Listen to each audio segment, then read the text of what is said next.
They only cared when they thought there was money involved. As soon as they learned the truth, their fake kindness vanished. That's when I knew I was completely alone in this. My name is Sarah. I'm 29 years old, and for the last few years, my life has felt like a holding pattern, stuck taking care of my mother after my father passed away. My older sister, Ashley, 6 years older than me, moved across the state after getting married to her husband, Mike. They barely kept in touch. That left just Mom and me in our small condo. Living with Mom was difficult. Once I started my job, she stopped working entirely. She acted like I was her personal ATM, and housekeeper rolled into one. Every morning it was, "Sarah, did you make coffee?" Or, "I need $400 this month. Just transfer it." There was always some new demand. People told me to move out, and believe me, I wanted to. But Ashley and Mike made it clear they wouldn't take her in. And honestly, despite the frustration, I felt trapped by obligation. I just couldn't abandon her. But my patience was wearing thin. One afternoon, I noticed cash missing from my purse again. "Mom, did you take money from my wallet?" I asked, trying to stay calm. She puffed up, offended. "How dare you accuse me? I needed groceries. I just borrowed it." "Borrowed? You never pay it back. Can you at least ask?" Her face hardened. "Ask? I raised you. Everything you have, you owe to me. You're so ungrateful." I took a shaky breath. "Mom, I help you with everything, but that doesn't mean you can just take my money without asking. It's your duty now that you're earning," she snapped. "Stop complaining about a few dollars." This was every argument. My attempts to set boundaries crashed against the wall of "I raised you" and "you owe me." It always left me feeling small and defeated. I made a decent salary. I could afford to help her. But being treated like a perpetual piggy bank, constantly drained and disrespected, was slowly breaking me. Then came the day things flipped upside down. I got home from work to find Ashley and Mike sitting in my living room. I hadn't seen them in ages. Ashley smirked. "Hey, Sarah, still got that serious face, huh?" Just like old times. She loved putting me down. Marriage hadn't softened her a bit. "What are you guys doing here?" I asked, wary. "Can I visit Mom?" She shrugged casually. "This isn't Mom's place anymore," I said, crossing my arms. "This is my condo. I bought it." Mike chuckled. "Relax, Sarah. We're family." Before I could respond, Mom spoke up, her voice sickeningly sweet. "Actually, Sarah, I've been thinking. Maybe it's time you found your own place." I froze. "What?" She smiled. "Ashley and Mike are planning to start a family, and they'd like me to live with them for a while. They suggested it." My chest tightened. "So, you want me to move out so you can live with them? After everything I've done?" Mom looked away. "You're independent now. You'll be fine." That was it. I was done. I started laughing, a bitter, hollow sound. "All right," I said, grabbing my keys. "You want me out? Fine. But you should know, the mortgage, the HOA fees, all the bills. I've been covering everything. The condo is in my name. When I leave, you're on your own." Their faces went pale. "Wait, what?" Mom stammered. I shrugged. "Guess you'll need to find somewhere else to live. Maybe Ashley and Mike can take you in after all." Ashley's mouth gaped. Mike stared at the floor like it held all the answers to the universe. I walked out into the night, leaving them stunned and silent. For the first time in years, I felt a cold, hard sense of freedom. I didn't feel guilty. Not one bit. It was clear. Ashley and Mike were just as self-serving as Mom had become. I went to a diner, ate dinner alone, and planned my next steps. Strangely, after that night, Ashley and Mike started showing up at my condo constantly. They acted like they owned the place, lounging on my sofa, demanding things. "Seriously, Ashley, what's the deal? I finally confronted her. This is my place. So? What does that matter? She snapped back. I'm here for Mom. I worry about her. Worry? You haven't called her regularly in years since Dad died. None of your business, she retorted. Now I'm hungry. Make us something to eat. Mike chimed in. Yeah, Sarah. Get us some dessert. That fancy chocolate cake you like. Mom actually added, You're home from work. You're free. Go get it, lazy. It was unbelievable. Mike, who used to avoid Mom like the plague, was now her best friend. Ashley played the role of the concerned daughter. They were definitely working together, planning something. A few days later, their plan became painfully clear. Sarah, Mom announced abruptly one evening, I can't live with you anymore. I've decided to leave. What are you talking about? I asked, bewildered. Exactly what I said, she said, looking away. I can't stand living with someone so uninspired and difficult. I'm moving in with Ashley and Mike. My jaw dropped. They wanted to take her in? The ones who swore they never would. Just then, Ashley and Mike conveniently arrived. Ashley, what is going on? I demanded. You guys never wanted Mom to live with you. Ashley straightened up, a smug look on her face. It's only right the eldest daughter takes care of her mother. Unless you have a problem with that. No, that's not it, but... Then it's settled. She cut me off. Mom's moving in with us. We don't need you anymore. You can leave. Leave? After I had done everything for Mom? I looked at my sister's arrogant face and felt a surge of pure disgust. But I also saw the calculation in their eyes. Something wasn't right. Mom might be difficult, but she was still my mother, and I didn't want problems later. I decided to try one last time. Mom, don't you see something is off here? Ashley and Mike haven't cared about you for years. She cut me off again, her voice cold. What are you rambling about? If anyone's off, it's you. People who just leech off their parents should leave. The moment those words left her mouth, any lingering affection I had for her evaporated.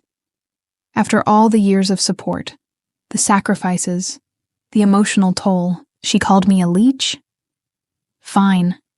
They thought they had won. But their victory would be short-lived. All right, I said, my voice steady, looking at all three of them. I'll leave right now. Ashley smirked. Finally, Mom, you must be so happy.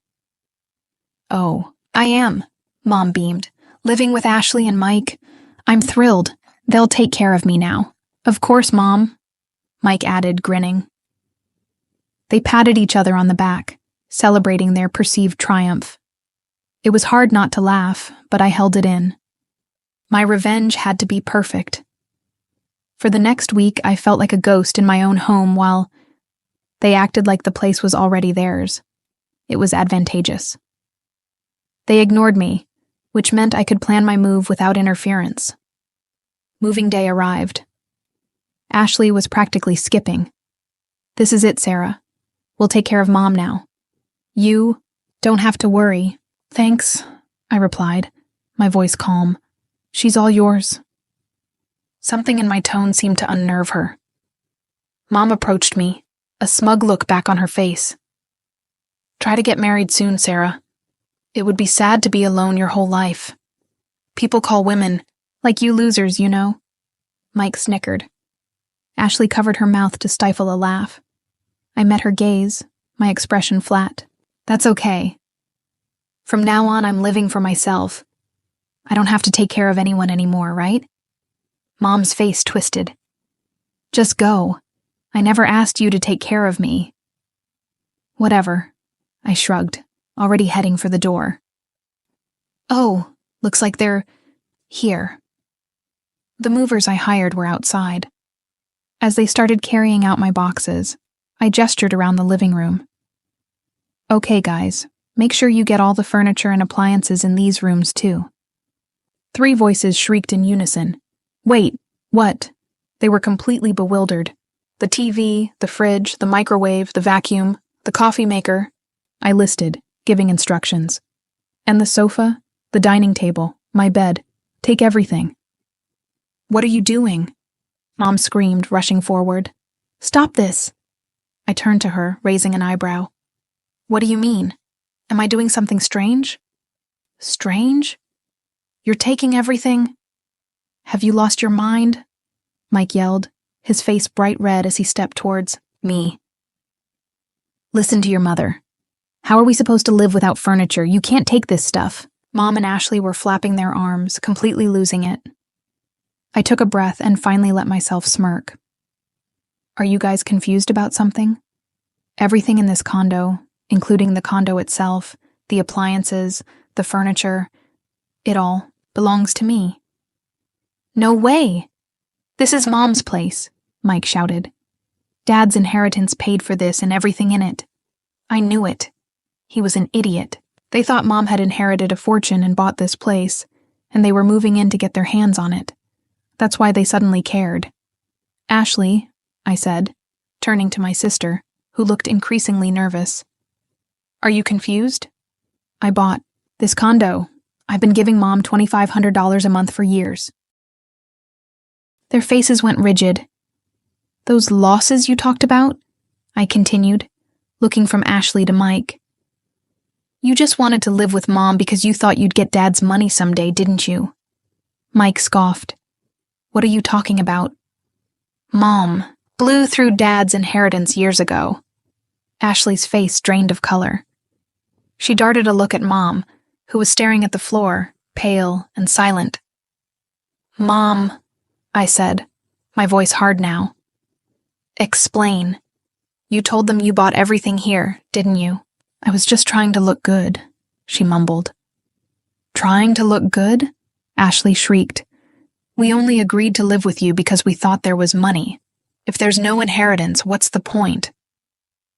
Wait, what are you saying? Mom stammered, finally looking up. Didn't you say you'd take care of me because you're the eldest daughter? Ashley crossed her arms, furious. I lied. I just said that so we could move in. Seeing their scheme exposed, Ashley was livid. Mom looked utterly crushed, realizing her children's kindness was purely transactional. What a mess they were. Mom should have known something was up when Ashley and Mike, who hadn't cared about her for years, suddenly wanted her to move in. And Ashley should have known Mom had no money left years ago if she'd ever bothered to pay attention. As they sat there, broken and bickering, Mike suddenly perked up. Wait, what if Sarah lived with us again? Mom and Ashley's heads snapped up, hope flashing in their eyes. Yes, Sarah, you should live with us after all, Mom pleaded. Please, Sarah, we need you, Ashley added, suddenly desperate. Their abrupt shift, their pathetic neediness, was nauseating. They only wanted me around when I was useful, when I was paying or when they thought I had access to money. Are you serious? I laughed, the sound completely cold. Live with you? Never. I wouldn't live with trash like you three if you paid me. I looked at each of them. From now on, I'm living for myself. Whatever happens to you is your problem. Why don't you just happily ruin your lives together? Mom, Ashley, and Mike looked completely defeated. They sank onto the bare floor where my sofa had been, staring blankly ahead. Goodbye, I said. Good luck being a family. I closed the door behind me. My lease on the condo was ending in 2 weeks. Since it was in my name, they'd be forced out. Not my problem anymore. A week later, just as I expected, Mom called. Sarah, please, I can't live like this. Come back. No way, I said flatly. Why don't you have that idiotic couple take care of you? They're terrible people, she cried. They apparently quit their jobs and moved here because they thought I still had your father's inheritance. They only care about money. I know, I said. I don't care anymore, Mom. I'm not interested in a family that only values money. But, Sarah, I only have you. Mom, I'm busy. Can I hang up? Please, Sarah, help. I ended the call and blocked her number. The urge to help her was completely gone. Word got back to me eventually. Mom, Ashley, and Mike were evicted from the condo.